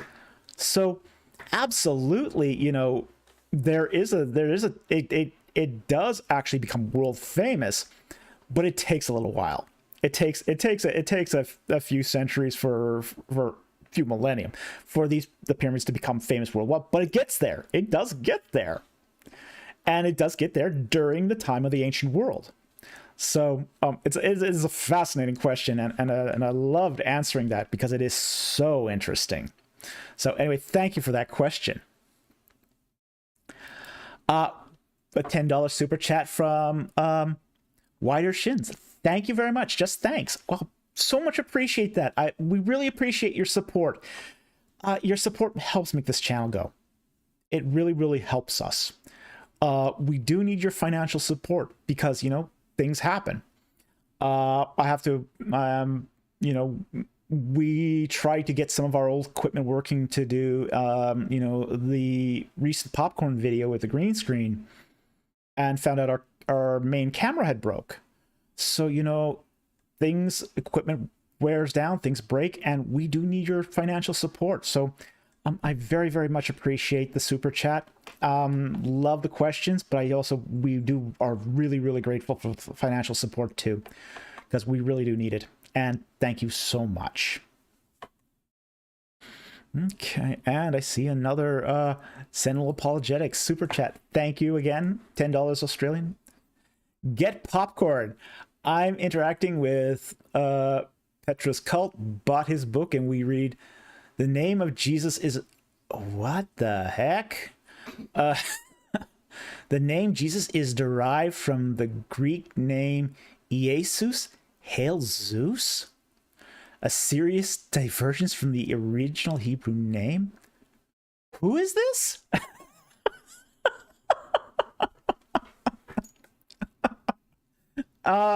Who is this? Whose book did you buy?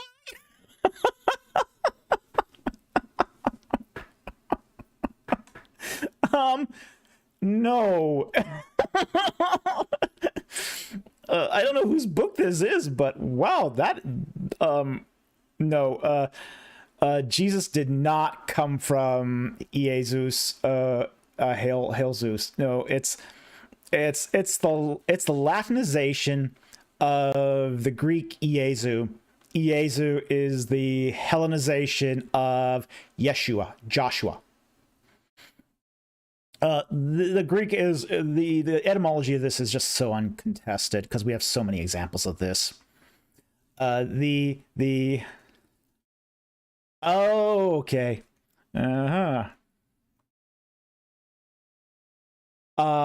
He gets this from Michael Petro, Voice of Healing Forerunners. Okay. Yes, I remember this now. Yeah, this is a Gnostic cult. The Voice of Healing Forerunners, Michael Petro. He basically runs a Gnostic cult. Yeah. So obviously this guy doesn't understand ancient etymology, ancient languages, or anything like that. This is just ignorance exemplified. This is such a, I mean, as I said before, Joshua is such a common name in Palestine that it's translated to and from Greek all the time.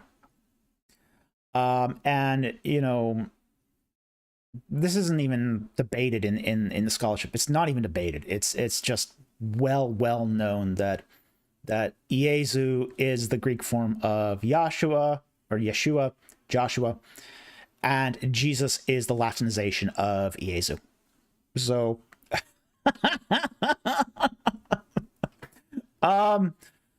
wow. Ooh.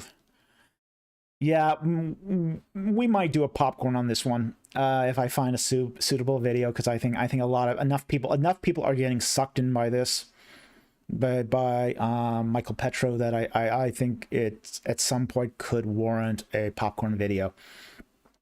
I hate to say this, but Gnosticism isn't dead. Gnosticism is just as much a threat today as it was in the first century. And it's just as much a threat for essentially the same reasons, which is biblical ignorance, failure to catechetize people in the church, essentially discipleship. We don't do discipleship in the church. And the fact is that Gnostics tell a good story, and we like a good story. Gnostics are incredibly good storytellers. And storytelling catechetizes. It disciples. But if the only way we are discipling is through stories, we are really not teaching people the way they should be taught. We're not teaching them to think logically, doctrinally, scripturally, oh my gosh, reading the Bible in its context, that's crazy talk. It's crazy talk today when you can just entertain them and give them a good story. You know, this is the terrifying age we live in today. It's an absolutely terrifying age because we live in an age where the best story wins. And the best story all too often is leading people to destruction. It has real serious spiritual consequences. You know, I'm going to take this because I agree with it. Biblical illiteracy is one of the biggest threats to the church. Absolutely. Absolutely.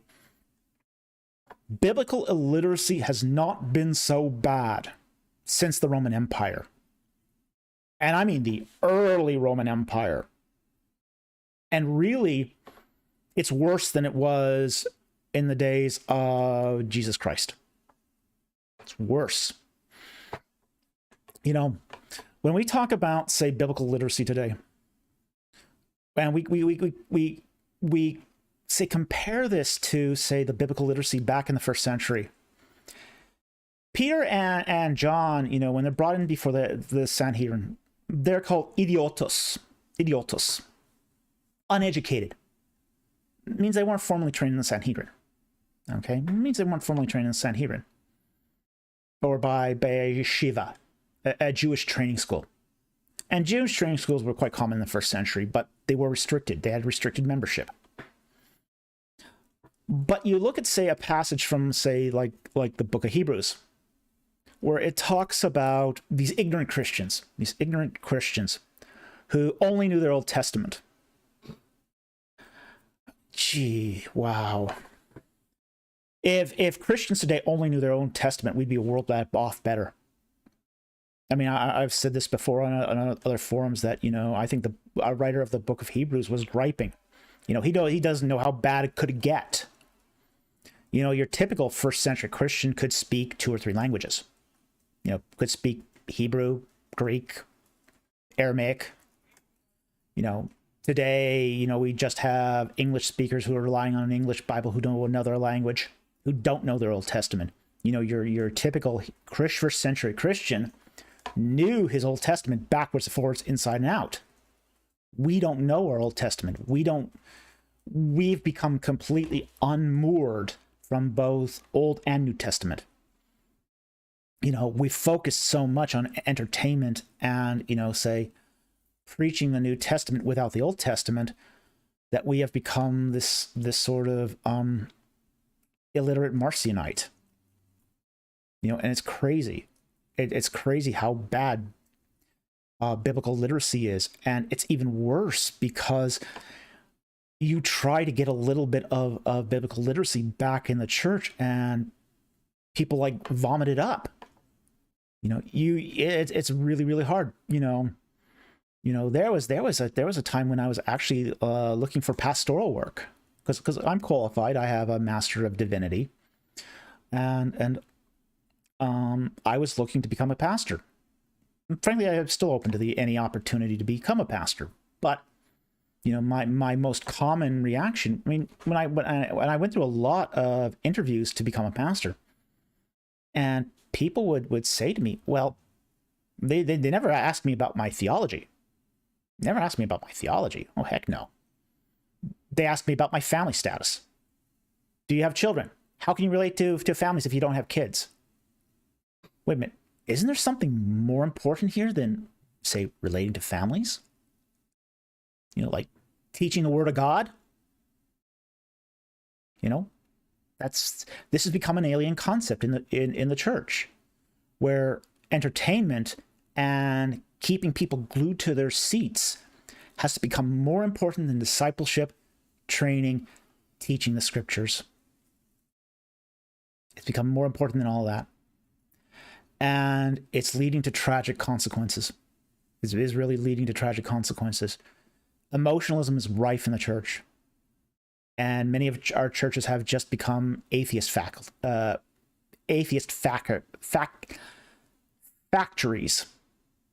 factories of atheism, because we've given people so much emotion and so little scripture, so little teaching, that sooner or later, that untested faith and unformed discipleship is just going to let them down, because they have no foundation, no root. They're not tapped into the source of Jesus Christ, which is through the scriptures.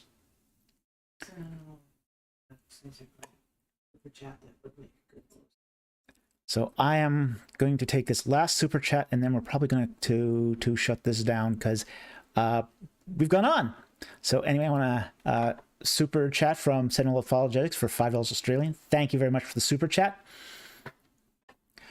For the sake of our audience, can you briefly recap our discussion on the patristics like Oregon and context in how to read them on heresies, etc.? Okay. It's a great question. It's a great question. Trying to ask me to recall a former conversation is not sort of the best thing to ask me, because I don't actually have a very good memory for things. So asking me to recall a former conversation is a little difficult, but I can basically expound on patristics. Now, when you talk about patristics, and this is the church fathers. Now, most of Western Christianity is familiar with Augustine, but there were dozens and dozens and dozens of church fathers. And who were these people? These are the disciples of the apostles. Yes. You had Jesus Christ, and he had 12 apostles. But those apostles also had disciples that came after them, that they taught. And those students went on to write voluminously. You look at, say, a book series like Migne. Migne was an attempt in, say, the 18th century, 19th century to collect the works of the church fathers. And there's like 300 volumes of these writings in Greek and Latin that just, thousands of pages of these manuscripts of these basically people from the church. Now, what Robert here is driving at here is that reading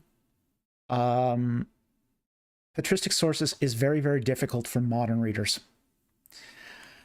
We've become used to a Twitter culture. We've become a Twitter culture. Our 288 characters seems to be the extent of our attention span. But the way that, when we talk about the New Testament and say the writings of Paul, and people go, wow, Paul's so complicated, it takes a long time for him to kind of get to the point. And you know what? He's not abnormal.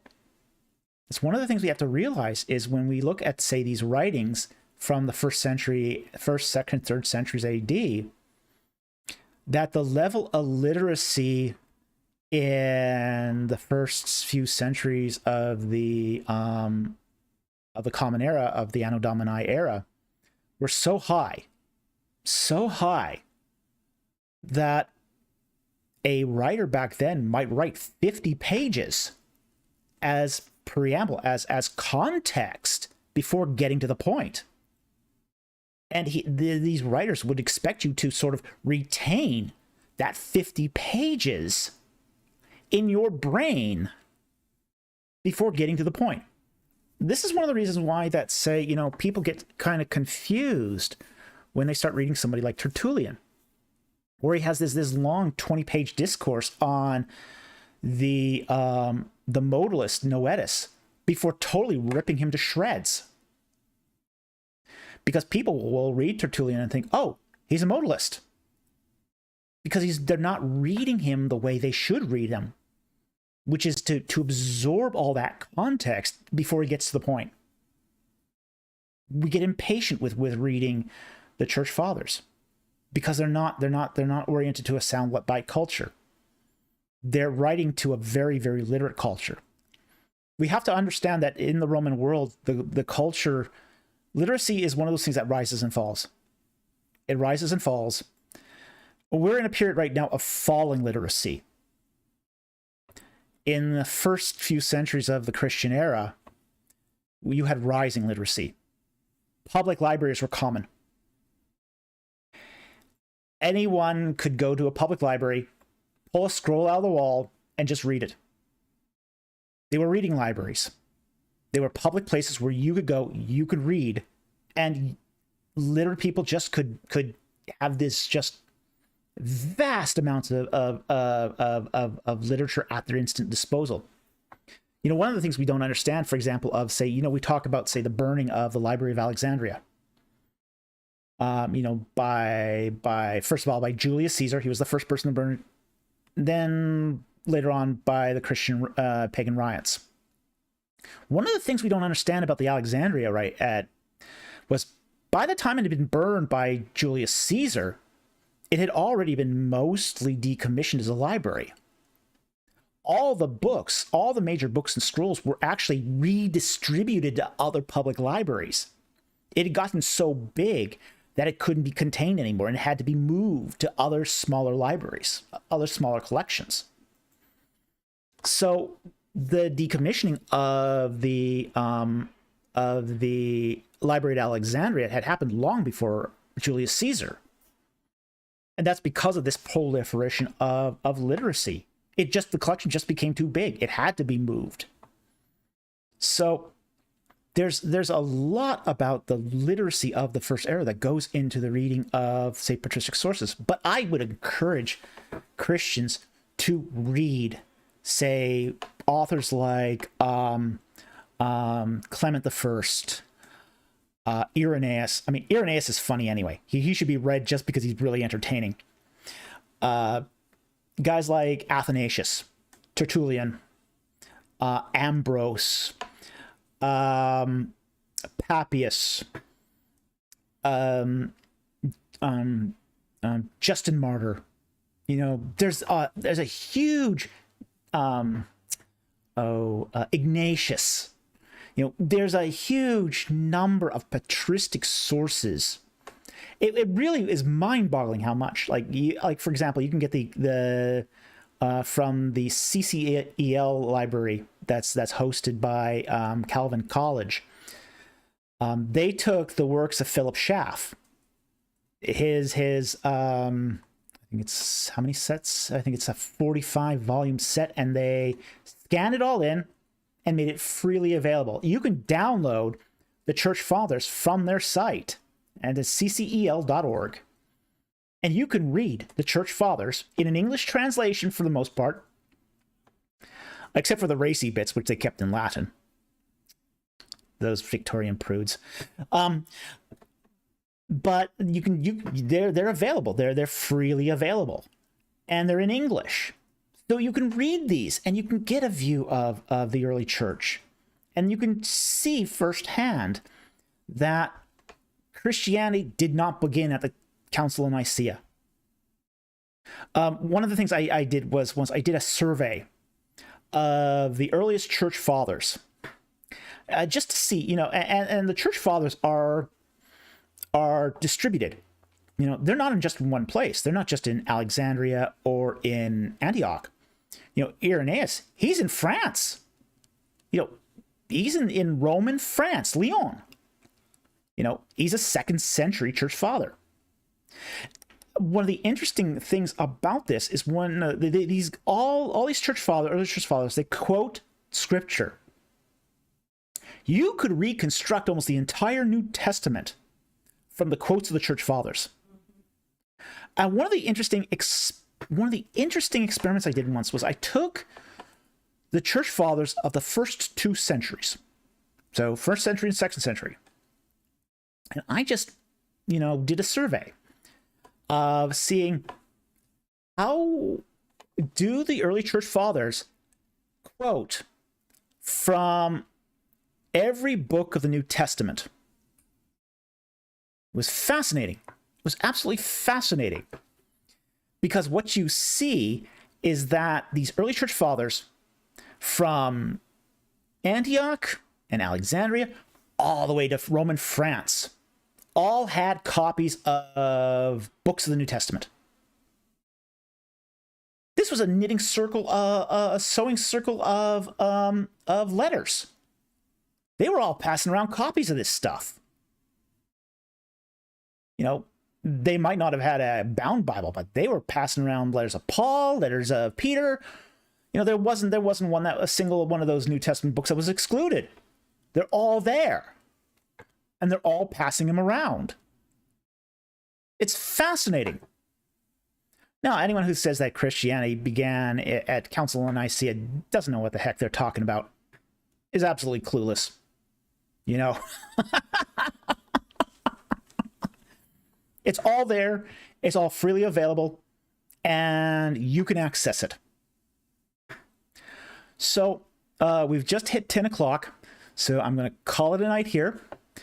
I want to thank everyone who provided a super chat tonight. I very, very much appreciate your supporting this channel and the work we do. I want to thank our subscribers. I especially want to thank our Patreon supporters. If you think that this channel does value, please consider becoming a Patreon supporter. It really helps us to make ends meet. It helps us to get new equipment and to really make the quality of this channel better. And again, I want to thank you everyone who joined us tonight. It was a real blessing to get these great questions. And I will see you next. Oh, and one other thing. Do remember, the popcorn video is Sunday, October 30th, Halloween at 8 a.m. So keep that on your schedule. So with that said, have a good night, and I will see you next time on Ancient Egypt and the Bible.